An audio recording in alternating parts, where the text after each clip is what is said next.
This article of desktop weaponry accommodates multiple rounds of ammunition, launches exploding tip crossbow bolts, and slings wooden matches over 30 feet away. In this project, we're turning some ordinary household items into a surprisingly versatile micro-crossbow.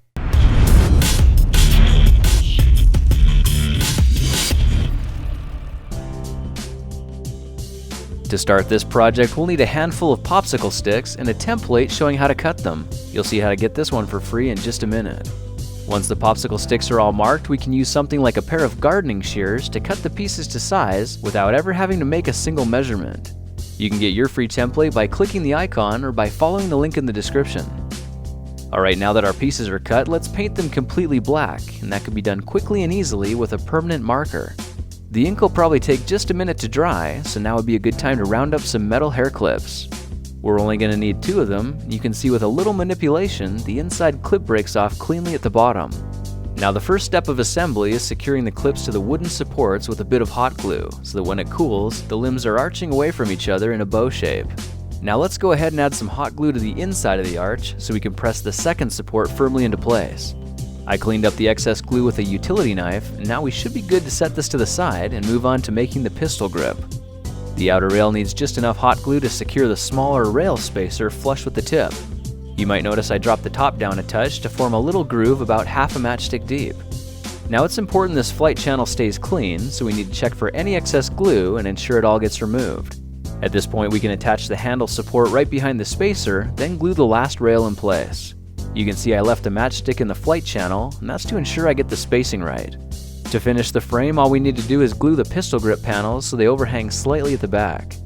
Alright, we're going to need a very shallow groove for catching the bowstring, so let's try using a knife to carefully whittle out a small catch on the upper rails in line with the front of the pistol grip. While we're at it, why don't we use a bit of sandpaper to lightly round the edges of the barrel to help prevent the bowstring from fraying and breaking. Don't worry about messing up the paint job, it's super easy to touch up and make good as new. Now the crossbow starts to come together as the tip of the gun rails are pressed firmly into a dab of hot glue on the inside of the bow, and about 30 seconds of steady pressure works well to keep the connection strong as the glue begins to cool. I chose to glue some fillets on the sides for added support and durability. You should be able to see the flight groove is slightly higher than the limb supports. Now when a matchstick's placed in the channel, it'll hopefully slide freely and without restriction. Alright, it's time to pick out a bowstring. This is embroidery floss from the craft section of a local supercenter, and I'll be using yellow. Now if we push one end of the floss through the hole in the tip, tie it in place with a double knot, and add a bit of hot glue, it should keep the knot from unraveling. Before we go any further, I'm thinking we need a second string glued to the back side of the bow and wrapped around the support 8 to 10 times on each side. This will reinforce the connections exponentially, and a small dab of hot glue should keep the string from unraveling. Alright, let's get back to the bowstring.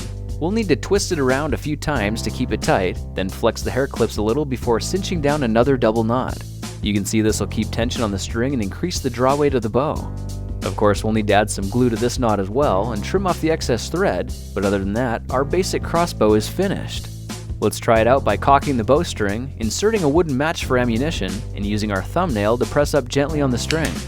You can see the wooden bolts fire off at incredible speeds and over 30 feet away.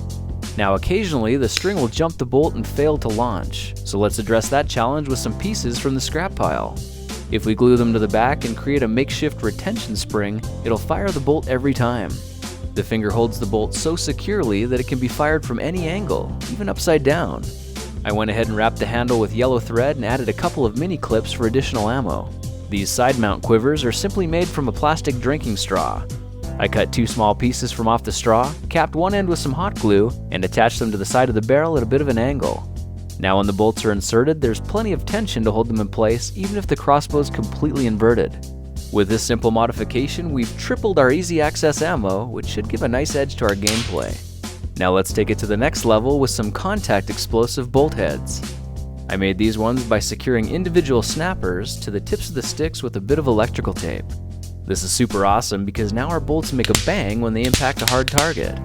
Of course, this should only be done outdoors and with adult supervision. Well, now you know how to turn some simple household items into a powerful and amazingly versatile micro-crossbow. By the way, if you can't find any embroidery floss, try twisting about 4 strands of dental floss instead. It works great and it's slippery enough to cock and fire a bolt that's already set in place.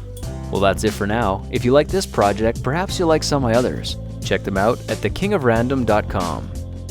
Before you go, I wanted to give a quick shout out to my friends at sonicdad.com. They originally inspired this project and gave me special permission to give you a free copy of the original micro-crossbow project. That's where you'll find detailed instructions and a copy of the crossbow template that I used in this video. Just click the annotation or check the description for how to get it, and please be sure to visit and subscribe to the Sonic Dad channel as well. They've got tons of other household projects for you to try.